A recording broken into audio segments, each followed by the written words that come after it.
ਇਹ ਭੁੱਖ ਵੀ ਕੈਸੀ ਚੀਜ਼ ਰੱਬਾ ਬੰਦੇ ਨੂੰ ਪੜਨੇ ਪਾ ਦਿੰਦੀ ਜੇ ਆ ਜਾਵੇ ਕਿਤੇ ਆਈ ਤੇ ਰਾਜੇ ਤੋਂ ਭੀਖ। हेलो, हाँ भाई।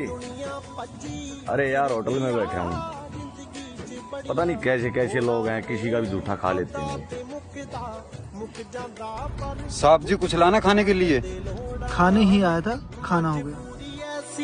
चीज रब्बा बंदा रोल दिंदी आ चोटी दा जे ठेड ना होवे कोई ना रोवे। इस वीडियो को अपने दोस्तों के साथ जरूर शेयर कीजिएगा और इस वीडियो में कमेंट करके हमें लाजमी तौर पर बताइएगा कि आने वाले वक्त में आप किस तरह की वीडियोस देखना पसंद करते हैं। और अगर आपने अभी तक हमारा चैनल सब्सक्राइब नहीं किया तो फौरन सब्सक्राइब कीजिए, साथ ही बेल आइकॉन पर क्लिक करें ताकि मजीद आने वाली वीडियो जहां वक्तन फवक्तन आपके लिए इस चैनल पर अपलोड करते हैं वो आपको वक्त पर मिलती रहें और आप उनसे मुस्तफीद होते रहें। अगली वीडियो तक हमें दीजिए इजाजत, अपना ख्याल रखिएगा। अल्लाह हाफिज।